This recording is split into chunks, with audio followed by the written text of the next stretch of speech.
Bonjour, ici Axel de Bibliozen. Je suis très heureuse de vous retrouver pour ce 7e numéro des remèdes littéraires. Alors pour ce 7e épisode, je vous propose de parler du thème du pardon. Dans ma 6e émission, je parlais de la résilience et je trouvais que d'aborder aujourd'hui le pardon était dans une réflexion qui était commune. Sur un chemin, je me dis que la résilience pourrait être le premier pas et le pardon le second. Quand on regarde dans le dictionnaire, le pardon, c'est l'idée de ne pas tenir rigueur d'une faute. Alors ça ne veut pas dire minimiser ce qui s'est passé, l'oublier, l'excuser, mais c'est vraiment un processus qui va être personnel et libérateur. Qu'il s'agisse de se pardonner à soi, de pardonner à quelqu'un ou de demander pardon. C'est un processus aussi qui peut prendre du temps, parce qu'entre pardonner avec sa tête et pardonner avec son cœur, il y a un monde. Et donc aujourd'hui, je vous propose de vous présenter différents personnages qui, chacun à leur manière, sont sur ce chemin du pardon. Alors c'est parti pour les remèdes à lire. Alors pour commencer ces remèdes à lire, je vous propose 2 recueils de nouvelles. Donc le premier, Silhouette de Jean-Claude Mourleva.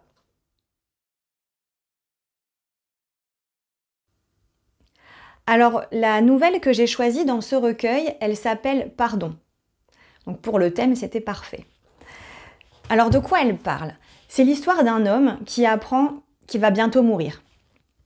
Et sa femme, du coup, lui dit « T'as peut-être des envies de voyage, de faire des choses que tu n'as pas faites dans le cours de ta vie. » Et lui, en fait, il se dit « Ben non, ma vie, elle est très bien comme elle est.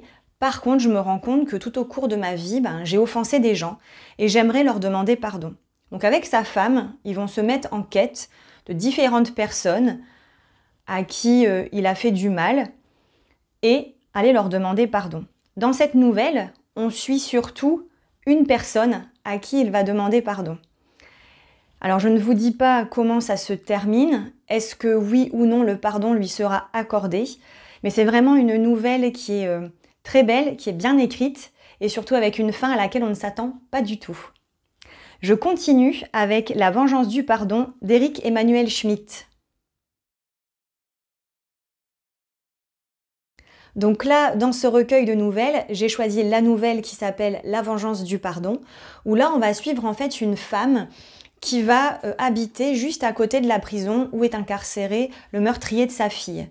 Donc son entourage comprend absolument pas pourquoi elle va habiter là-bas, pourquoi elle va rendre visite régulièrement à ce meurtrier, mais elle a quelque chose de très clair dans sa tête sur le pourquoi elle va rendre visite et ce qu'elle veut faire exactement.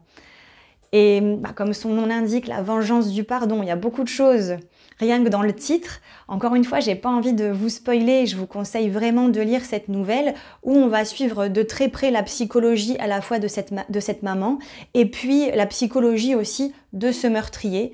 Ils vont avancer l'un avec l'autre et c'est vraiment très bien écrit et encore une fois, on ne s'attend pas à la chute de cette nouvelle, donc suspense jusqu'au bout et une psychologie qui est très très bien rendue des 2 personnages. Alors je continue maintenant avec de la poésie, avec déjà 195 pardons de Maïté Kessler. Alors c'est la première fois que je vous propose en remède littéraire de la poésie, mais je trouvais que vraiment, rien que par le titre, déjà 195 pardons, je ne pouvais pas passer à côté. En fait, Maïté Kessler, dans son livre, elle commence chacune de ses phrases par pardon de ou pardon pour, comme pardon pour avoir si souvent trop parlé, pardon de ne pas vouloir vous protéger, pardon de vouloir toujours être ailleurs, et puis on a comme ça 195 pardons.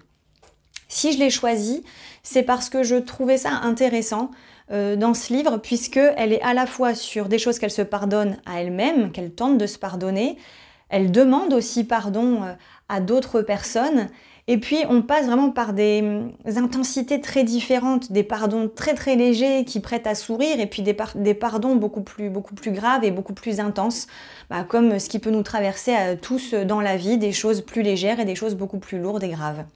Et je continue maintenant avec du théâtre, avec René Pillot, qui nous écrit La Fontaine, l'âne et le roi.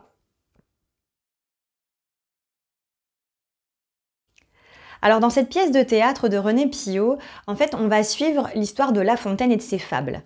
Donc La Fontaine part en forêt pour être inspiré pour écrire ses fables et il oublie son carnet dans la forêt. Et là, les animaux tombent dessus, lisent les fables, et alors là, ils sont dégoûtés. Comment on peut parler d'eux comme ça? C'est pas possible. Du coup, vraiment, là, les animaux, ils sont remontés contre La Fontaine. Il les décrit d'une façon qui leur convient pas du tout. Donc, ils décident d'aller à la rencontre de La Fontaine pour leur exprimer leur mécontentement. Ils vont donc voir La Fontaine et La Fontaine leur explique « Mais en fait, c'est pas vraiment de vous dont je parle. En fait, je parle des humains, mais pour pas les froisser, je passe par les animaux pour parler de vous. » Et donc, toute l'histoire finalement de cette pièce de théâtre et pourquoi je l'ai choisie, c'est savoir est-ce que les animaux seront en capacité de pardonner à La Fontaine pour cet affront, de les utiliser pour finalement décrire les travers humains. Alors je trouve que cette pièce de théâtre, elle est vraiment très drôle. Forcément, elle fait référence aux fables de La Fontaine. Donc je trouve que pour les personnes qui ont déjà lu les fables, c'est une façon en fait de les redécouvrir autrement. Et pour des plus jeunes qui ne connaissent pas encore, c'est une façon de les découvrir aussi autrement. Donc vraiment, c'est une pièce de théâtre que je vous conseille. Et je continue avec La tête sous l'eau de Olivier Adam. Donc dans ce livre, La tête sous l'eau de Olivier Adam, on suit l'histoire d'une famille qui est partie vivre en Bretagne. Et très vite après leur emménagement, leur fille disparaît. Elle va à un concert avec son oncle. Lui, il s'absente juste quelques secondes pour boire une bière avec une jolie jeune fille. Et quand il revient, sa nièce, Léa, a disparu. Alors, le livre ne s'attarde pas complètement sur cette disparition.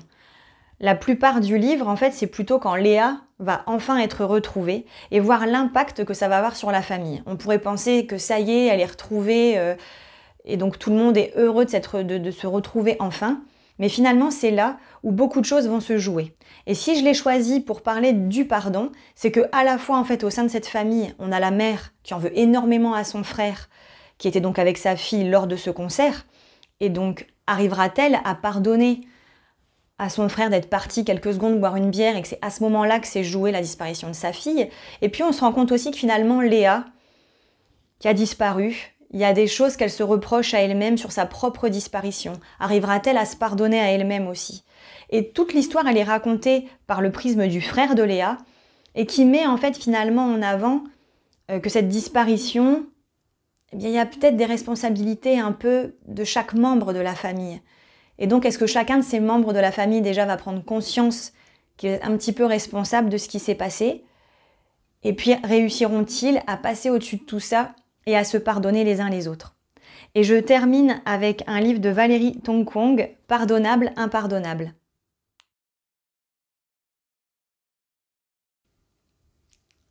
Alors, dans ce livre, Pardonnable, impardonnable de Valérie Tongkwong, qui est vraiment une autrice que j'aime beaucoup, donc je suis heureuse de vous présenter cet ouvrage. En fait, on va suivre l'histoire d'une famille. Milo a un accident de vélo avec sa tante, ça le conduit malheureusement à l'hôpital, et de là, en fait, on va avoir sur chaque chapitre un membre de la famille qui va s'exprimer. Donc ce qui est super avec ce livre, c'est qu'on va vraiment voir la façon de percevoir les événements de l'un et de l'autre. Et surtout, en fait, cet accident, il va venir cristalliser des tas de problèmes qui étaient là dans cette famille, des secrets de famille qui sont là depuis toujours et qui vont éclater au grand jour. Et avec cette question centrale, pardonnable, impardonnable. C'est vraiment très bien écrit et c'est un roman que je vous conseille. D'ailleurs, je vais vous lire un extrait de ce livre pour les remèdes à écouter.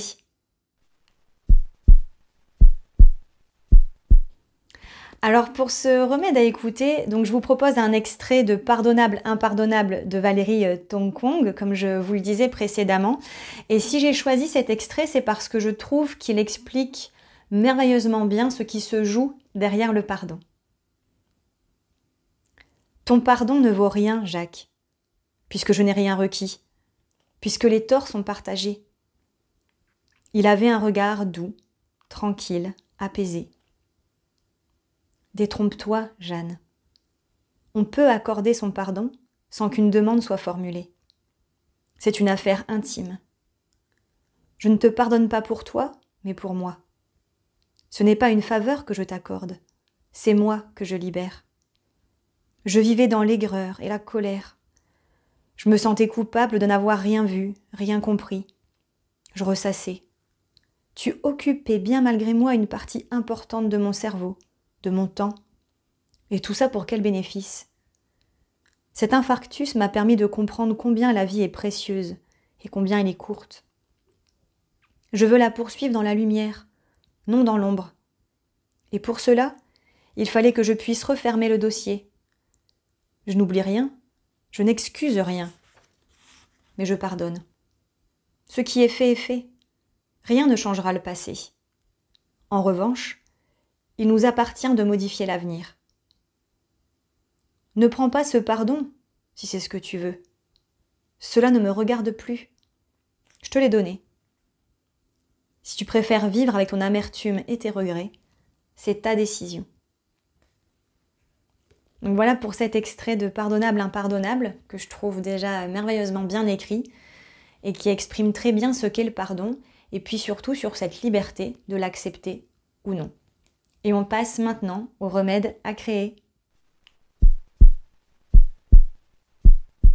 Alors pour le remède à créer, je me suis inspirée du livre de poésie dont je vous ai parlé tout à l'heure, déjà 195 pardons.